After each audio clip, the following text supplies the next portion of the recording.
I don't know what happened there. I don't know what happened.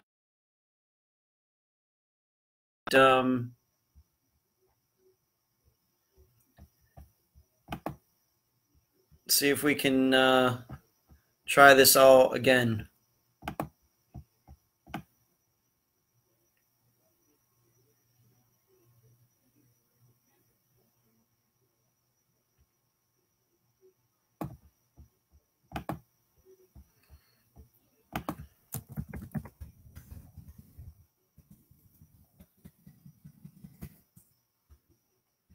All right, I'm going to wait till everybody can get back in here. I have no idea what happened.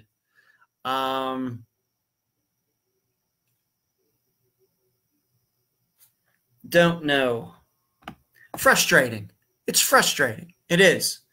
I just get a better. I just get a better signal down in Florida. That's just the way it is here. It shouldn't be any problem because the Wi-Fi antenna is like only on the other side of the wall, like less than 10 feet away. So I'm not sure why that happened. So let's try this again.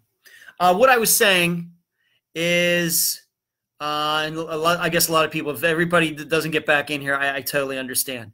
Dorothy had asked me where would I visit, and I think that I would say that I would visit where the Marco Island 3 disappeared. I'd like to go out. I'd like to go down there. I'd like to find out more about the wreck out there. I'd like to find more about talk to more people about diving that wreck. I'd like to go over and see exactly how far that boy was away that Jeff Wandich ended up, swimming to, allegedly. I'd like to jump in the water and, at 48 years old, I'd least like to get a feel for what it might have been like that day and really look at it and see, is it possible for him to have swum from the wreck over to this buoy 3 miles away? I think I'd like to check that out. And granted, I guess it's not very far from where I live technically. But I have to say that it's on my to-do list. Dorothy, you asked me where I'd like to go check that out because I think that the location and the circumstances and the environment play such a huge part in that particular disappearance. What were the conditions that day? What's it like out there when those conditions are going on? And for any of you tuning back in, Dorothy's question was, what place would I like to visit? And I've answered the wreck where the Marco Island 3, where Jeff Wandich survived, but Kent Monroe, Omar Shear, and Dave Madot were never found again. That's my answer. I think that's a great question. And thank you all for finding me back in here. I hope it doesn't lock up again. I think that video is going to be saved anyway. I think I'll have to put these two videos together or something. But that's my answer. I know a lot of you, when the weather was okay, Christina. It was a fine day. It was a nice day out in the Gulf. Yeah. Was the weather good the day out of the 3-mile swim? Yeah, it didn't rain or it wasn't storms or anything like that. But a 3-mile swim is long. I mean, you think about it, even in a triathlon, the triathletes only swim 2 miles. Now, granted, they end up running 26 miles and biking, whatever it is. But generally on a triathlon, the swimmers only swim 2 miles. Well, Jeff Wandich went 3. So that's what I would like to check out. And I do have some scuba diving experience. So maybe I should go out there with and it's been a long time though. I'd have to re-up, go back to basics with scuba diving. But, go down there, take a look at that whole area. I think that might be helpful. And then come back to all of you with what I saw. Because I think that that is very relevant. I think that of all the disappearances that Unfound is covered, that's the one where it's hard to get a really good, secure idea about what was going on. Carrie asked me how proficient of a swimmer was he. I don't know. I don't know. I really. Christina, that's were the guys equally fit? I think they were. I think they were. And if that is an episode that all of you haven't checked out yet, I think that came out in March of 2017. It's a two-parter. So you might want to check that out and, see what you think for yourselves. But I think that being that it happened out on the water, I don't know if it's easy for us to put ourselves in their place, get in their mindset for that particular day. And I think I'd be able to do that a little better if I were out there. So that hopefully answers Dorothy's question. Let's go to another news item. Did you see this about this McDonald's caper? I don't know exactly why it's now coming out in the news. I think it's because there was this story that was written at the Daily Beast. This guy, Jerome Jacobson, who was a security guy who was supposed to secure all of the Monopoly pieces for McDonald's. If you've ever played the Monopoly game from McDonald's, I've never done that. I don't go to McDonald's I haven't gone to McDonald's enough over the years to even care about that. But Michelle, thank you for tuning back in. I appreciate it. Carrie says, I'm still trying to catch up so I can watch the update episode. Well, Carrie, one at a time. You're going to get there. I know the episodes are a little long, so it takes a little time, but I appreciate the effort. But did you see this story? It was at thedailybeast.com about this Jerome Jacobson guy who was just habitually stealing these important pieces, the ones that, can complete the game, where people can win thousands or, several thousands, if not $1 million. And he was taking these pieces, he was responsible for them, and kind of siphoning them off to all of these different people. Now, I got to tell you, how did it take? I mean, this guy did this for a long time, years before he got caught. I have to admit, I don't even remember this being a news story when it finally broke, in the early 2000s. I don't even remember them catching this guy, but this is a huge scam. He stole like $24 million or something. I mean, like a crazy, crazy number. And he got away with it for years. And now this article was finally written at thedailybeast.com. How did they not catch this guy? I mean, really, how did they not catch him? Because he was giving it, I think, to his brother-in-law. Was it not at some point obvious that these pieces were leaking from a particular area? And shouldn't the person they've looked at first is the guy who actually was handling them? This is why I think maybe sometimes we overestimate the ability of police. And I'm saying that in the nicest way possible. The FBI was involved and everything. But to think that this guy was just out and out stealing these, the winning pieces for this Monopoly game to the tune of $24 million. And I guess he was getting involved with drug dealers to give them money and strip clubs and Mormons. And, you can read the article.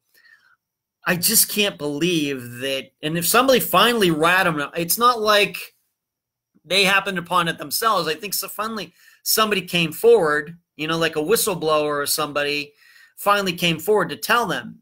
So without that, who knows how long this would have gone on? Who knows how long? So they did eventually, but they didn't want badge press. Company money talks. Carrie, you're probably right about that. Maybe McDonald's, didn't want it out there. But that's a huge story. Jess, welcome. Good to see you tonight. Barbara says, I think that happens all the time. That's why I never play those games. I just never got into them either. But I can remember, when McDonald's first started that. I can remember going over to a friend of mine's house and his family taking this game deadly seriously. Collecting the pieces and everything. I remember that like it was yesterday, but I just never got into that. Susie, thank you for the birthday wishes. Thank you. But I wanted to talk about that because it's such a wild story. I think in the dailybeast.com article, they say one of the reasons, other than maybe McDonald's wanted to keep it out of the press, The other reason it didn't get a ton of attention is because it started to break right around when September 11th happened. I think that was part of it as well. So that's possible. Shuri says strip clubs in Mormon sounds like a bad country song.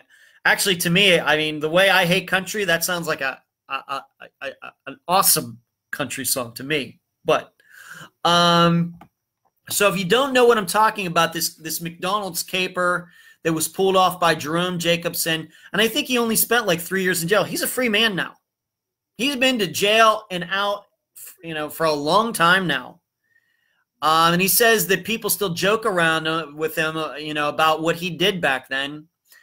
But he's a free man now. He didn't spend a ton of time in jail that you would think. I mean, he essentially stole $24 million, and I think he only served 3 years. Some bank robbers wish they would only get 3 years and not even come close to $24 million. I guess the only thing that I read that he did do good during this is he gave one of the pieces to St. Jude's Hospital for like $25,000 or a really good amount of money. So he gave them a winning piece that they cashed in. Maybe it was for way more than that now that I'm thinking about it. But I guess he was maybe a little bit of a Robin Hood there, but still. Barbara asked me, Carrie says Monopoly was a huge moneymaker for McDee's. I'm guessing you're right, Carrie. Barbara says, Ed, if you heard about the Nixon cult story, I have. And in fact, when it first started breaking, Barbara, I put out there, at least on the group, and maybe we talked about it on the live show too, that, could Sherry Papini's kidnapping and then, of course, her coming, being found and, being reunited with her family, could her incident be related to this in somehow? I've put that out there because it sounds like this NXIVM cult, or however you say that, branded the women who got involved in this cult. Well, we found out that Sherry Papini was branded. Could it be the same thing? I think that's worth looking into. It's just something that pops into my head, Barbara. But so, yes, I have heard of it, and I've been following it. Thank you for bringing it up. Lana says she won fries and a shake with the Monopoly game. What's better than nothing, Lana? Better than nothing. Stephanie says, I remember the scratch-offs when Centipede King collaborated with McDonald's in the 70s. Stephanie, I remember that too. Sue says, I'm surprised there were actually winning pieces at all. Sue, I think that's an excellent point now, too. It's not freezing up here, Sherry. It must just be you. Oh, it's freezing for a couple other people, too. Shani, still looks good here. Barbara says, I have big doubts about the whole thing. I don't see what the actual charge is. I don't know. These women may have been being held against their will, Barbara. I think that'll, if they ever get to a trial, I guess we'll find that all out. Carrie, what is your sudden rise of missing persons in Iowa? Carrie, it's funny you should ask that because that is my next item that I want to talk about.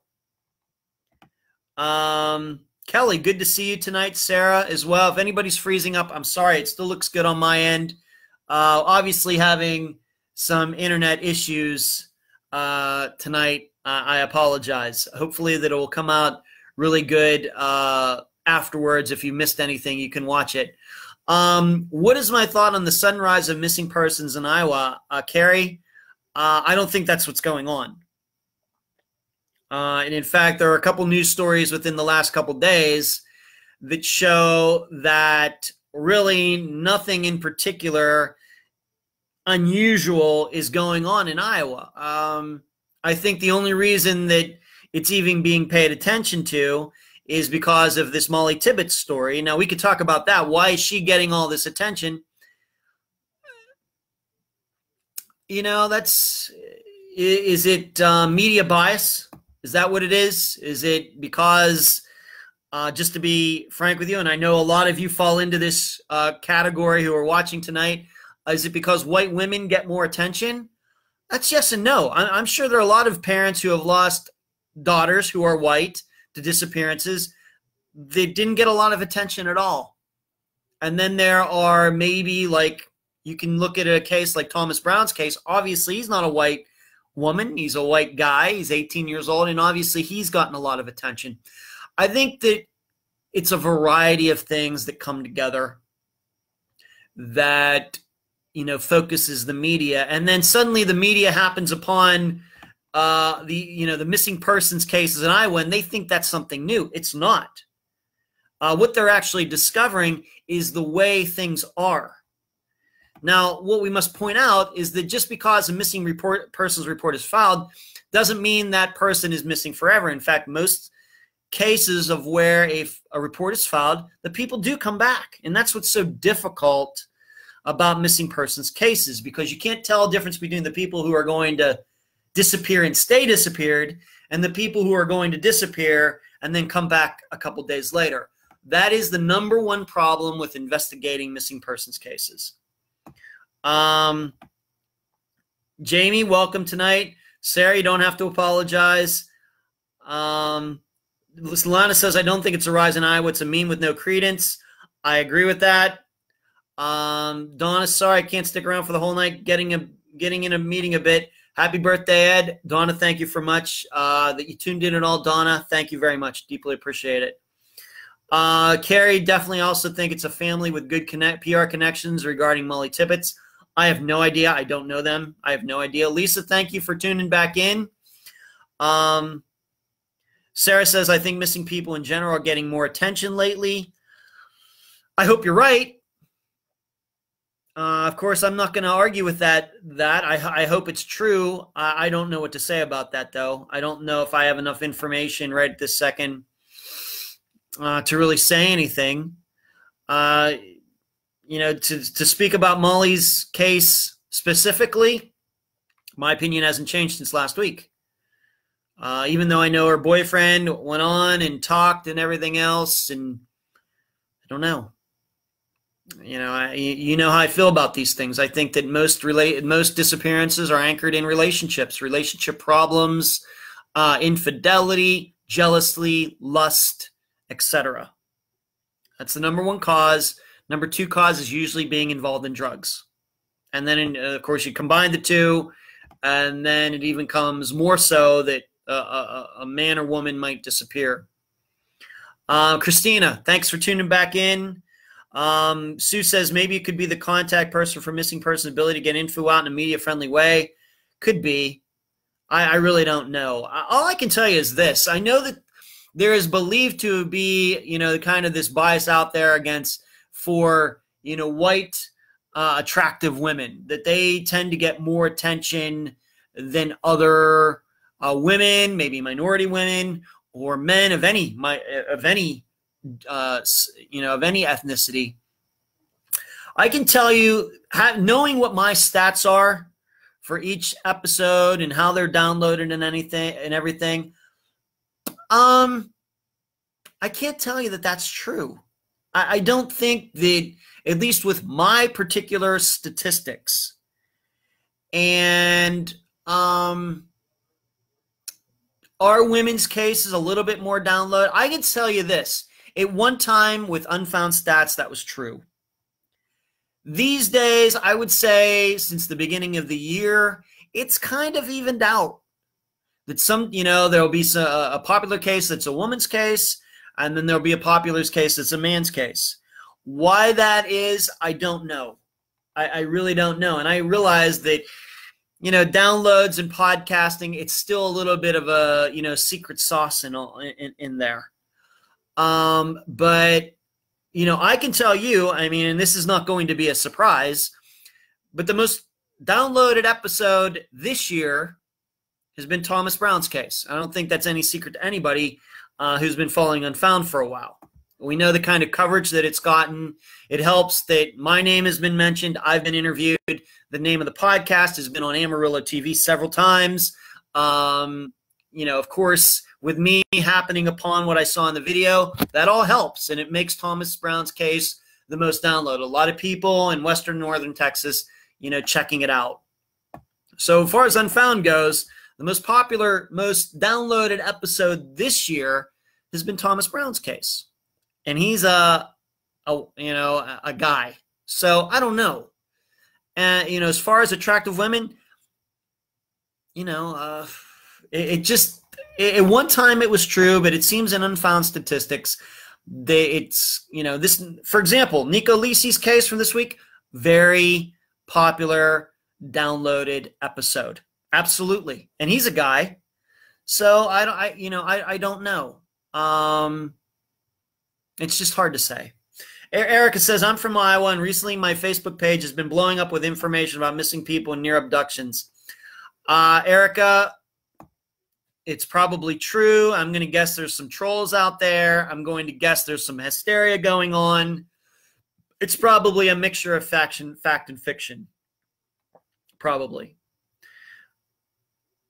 And Michelle says, I know I had to stay in the media and work hard to keep Randy's case on the news again. Yeah. Carrie says, Eric, I have a friend from there that's posted about a bunch as well. Christina says, sorry, I'm on call at work all night, so I can only tune in sporadically. Thanks for the program, Christina. No problem. Heather says, for a story to be popular, it has to be entertaining, I think. In Thomas's case, the cops look guilty, draws people in. Heather, I think that's true. That's certainly, I think you bring up a very good point, that a lot of people, hear that the cops were seen right down the street from when the kid disappeared. They get interested, whether in Texas or Maine or Alaska or Florida. I believe that's true. I think that's true too. So it's a lot of variables of what makes this case over here seemingly more popular than this one over here. I wish they were all popular. I wish every disappearance case was treated like Molly Tibbetts' case, or treated like Maura Murray's case, or treated like Jennifer Jesse's case, or treated like Brandon Lawson's case, to bring in a couple guys into this. Bring in, what is another, what was that, Bryce, that one case from California that was on Disappeared, kind of a tall redheaded kid. That's a popular case of a guy disappearing. We could talk about the case from Ohio that is escaping my mind right at this second because I'm trying to do this right off the top of my head. In Columbus, Ohio. What's his name? Brian, come on, guys. You got to help me out with this. But, the guy that went into the bar and, oh, this is so embarrassing. And it's on live TV. Not Brandon Lawson, but in any case, that guy, that's a popular case, and it's a guy. So you just can't tell. Brian Schaefer, thank you, Sue. Brian Schaefer, thank you for saving me, Sue. Yeah, Brian Schaefer's case. He's a guy, and look how popular it's been for so long. So it's just hard to say. I know that what I do is I try to cover all these equally as much. Now, the thing is some have more information than others. That's just the way it goes. I can't control that. I think the more information you have is going to make more people take notice. I think that's true. So Bryce LaPisa is the one in California. Stephanie, thank you. Thank you. Brian Schaefer, all of you tuning in with that, thank you very much for tuning in. Yes, Brian Schaefer. So it's just hard to say. But in Molly Tibbetts' case, I'm going to guess it helps that, she goes out and allegedly she just disappears. But now we're finding out maybe she made it home. And maybe somebody came over to the house or something, and she didn't get abducted when she was out for this jog, which I don't know what to think. I still, me, once again, going back to relationships. Most abductions and disappearances are anchored in people that they already know. Stranger on stranger crime in the United States is rare. For disappearances, if there is foul play, it's usually caused by somebody that the missing person knew. So I'm going to have to think that in Molly Tibbetts' case until I see new information. Carrie says, blows my mind. Haley Dunn was missing from Colorado City, Texas. Found in Scurry County, Texas. Got tons of media press. Another from Scurry County, Texas, missing next to nothing. Carrie, your guess is as good as mine. All I can tell you is this is, You know, sometimes it could be that the reason that some of these cases don't get as much attention as others is sometimes, you know, the family's hard to find. You know, with me and Emily and others who try to find people to talk to, you know, we'll find out about a case. Can you look into this case? Absolutely. You start looking into it and you can't find any family members or any interviews or anything. It's difficult. Maybe that's what the media runs into as well when it actually happens. As you know, usually when Unfound comes upon a case, the case is a few years old. Well, for the media that takes part in the disappearance since the beginning, if they can't, you know, if the family doesn't want to talk, or it's this or it's that, then that automatically is going to make the case less popular, quote unquote, less popular than others. And I can tell you, myself, Emily, others, you know, when we're told about some of these cases and are trying to find out about them, that doesn't help. Jessica, thank you for tuning in tonight. Now, having said all that, let's talk about this week's case. This is the disappearance of Leah Peebles. She disappeared from Albuquerque, New Mexico on May 23rd, 2016. This is a disappeared case. This is a case that was covered on the TV show Disappeared. And as always, I think you're going to definitely hear some things in this episode that were not on the TV show. That's definitely going to happen. She was a 23-year-old from Fort Worth, Texas, who had some issues. She had had some drug issues. She had been in jail for theft. And then after she got out, her parents decided that maybe she should go live with friends of the family, a guy who was, I think, a pastor at a church in New Mexico. And Leah was all for it. And she packed up her car and she moved to Albuquerque, New Mexico from Fort Worth, Texas. Within 2 weeks of moving there, she disappeared. Now, I have not seen, unfortunately, I've tried to find the disappeared episode, Leah's disappeared episode online, and I've not been able to find it. So I haven't seen it for a long time. So it's hard for me to say right at this second what we covered in our interview, my interview with Leah's mother, Sharon, in contrast to what was in the episode. But, you know, we talk about some people. We talk about a Desiree Money, who was a girl who absolutely was around Leah before she disappeared. We talk about a guy, Johnny Robinson, who was definitely around. He is allegedly the guy that Leah was going to meet. And, you know, this is where things, you're going to find out that the timeline for this disappearance isn't as clear as maybe we all thought it was. In fact, you know, I think what is mostly set out there is she went to see this guy, Johnny Robinson, on a date, and then he claims that she left and she was never seen again. In talking to her mother, Sharon, we don't believe that is true. What had happened was that Leah had wrecked her car seemingly after going to see Johnny. She got the car towed on May 22nd, and then on May 23rd, the mechanic claims that she shows up at the garage with a man and a woman who presumably are Desiree Money and Johnny Robinson. And then after the mechanic sees her and tells her what's wrong with the car, she leaves, and that was when she was never seen again. And that is what we talk about in the episode. The problem is that what Sharon says, once again, Leah's mother, is that this mechanic to this day has never been shown pictures of Johnny Robinson and Desiree to prove whether those were the two people with Leah the day that she showed up at the garage.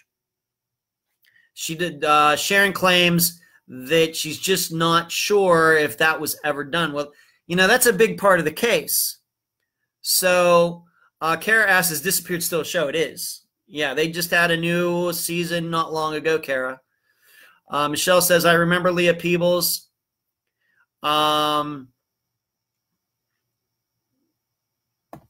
Carrie says, I found very little about her today when I tried before the show. Deanna, welcome tonight. But to answer your question, Carrie, yes, Disappeared is a show. Shuri says, sometimes a family can't afford the flyers and the time off from work. Economics absolutely plays a part in the attention each case gets. Good point. Good point. So even, once again, I haven't seen I don't know if the Disappeared episode got into that. Whether they talked about Leah showing up the next day to check out her car and then disappearing from there. Now, another part of this is that her family did get her phone records. And the final call that was made on her phone was before she showed up at the garage that morning. And what's interesting is that this call from her phone was to a phone number that had never been dialed before on her phone. And I was able to find out the name of at least one person because Sharon gave me the phone number. And I looked it up.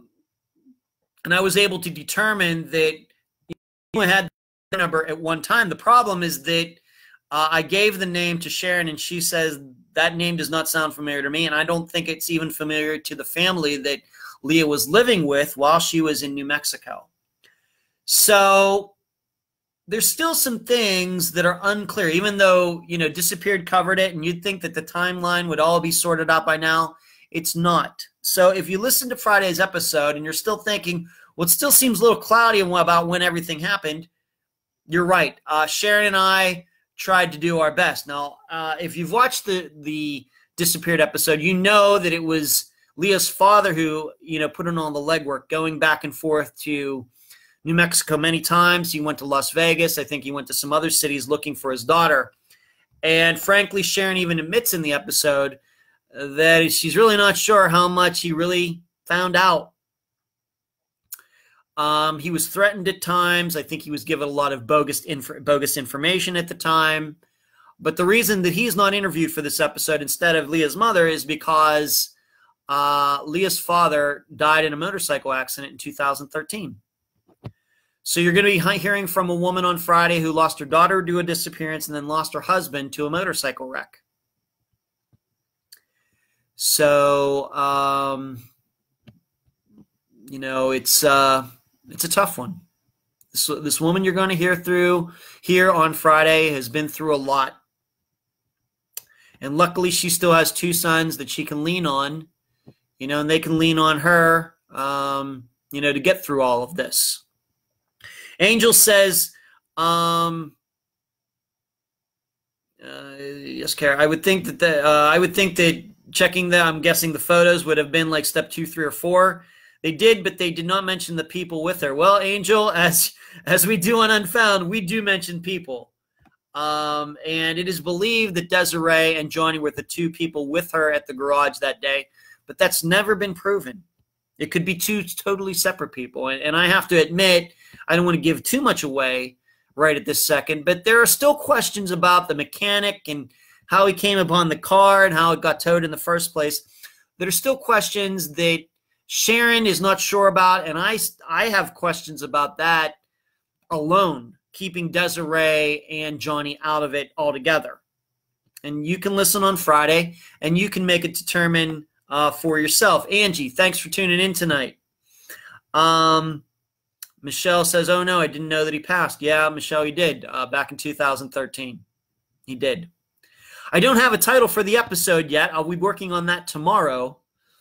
Usually that would be done by now, but given that today was my birthday, maybe I slacked off just a little bit.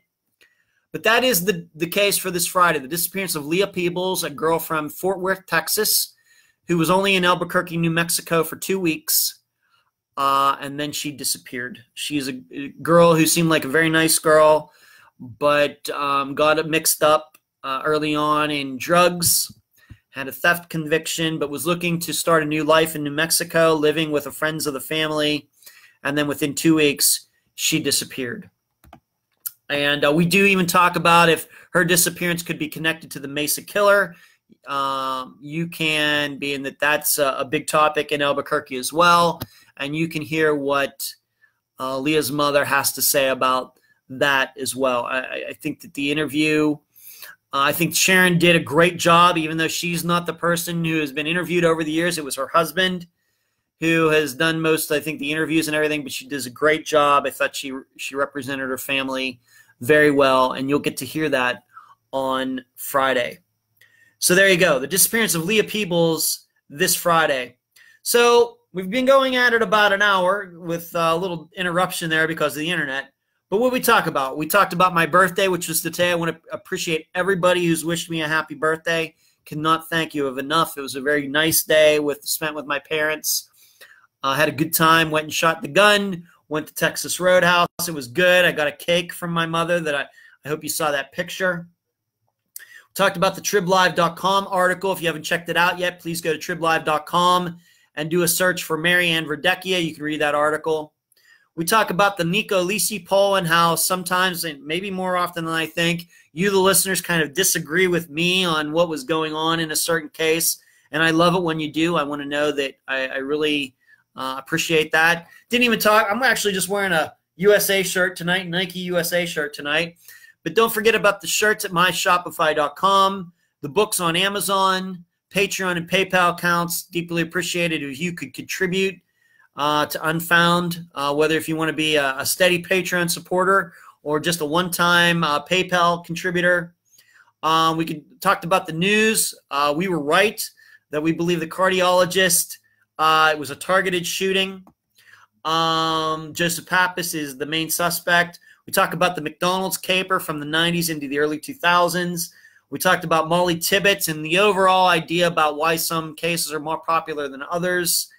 You know, and are some families just better at media than others? And is there something weird going on in Iowa? And I say the answer is no. There's nothing that shows me that is the case. I think this is a lot of hype. As far as there's some, something weird going on with missing persons case in Iowa, I don't think that's the case. And then we took some questions from the audience tonight. A couple of my best birthdays. What place would I visit if I could? Any of Unfound's cases. I talked about The Incredibles 2. And I missed a couple questions. I'm going to answer those questions personally after this episode is over. And then finally, we got to this week's case, the disappearance of Leah Peebles from Albuquerque, New Mexico on May 23rd, 2006. I hope you will tune in for that. Carrie says, I'm entitled to slack occasionally. Carrie, deeply appreciated. Thank you. Angie says, are you getting a tan? No, because skin cancer runs in my family, so I try to avoid the sun these days. Sherry says I was suspicious about the mechanic in the Leah Peebles case from the beginning as well. Well, you'll get to hear more about it Friday. Her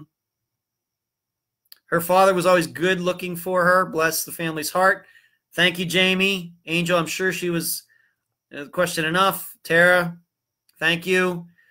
It really looks yellow like the sun. Happy belated birthday, Angie says. Thank you. Well, I'm going to be going. Did a lot of talking tonight. Thank you for all the great questions. Thank you for tuning in. Thank you for working through an internet issue with it locking up. Favorite time of the week, and you'll hear me Friday. Thanks for tuning in. This was the Unfound live show for August 1st, 2018. Good night, everybody. See ya.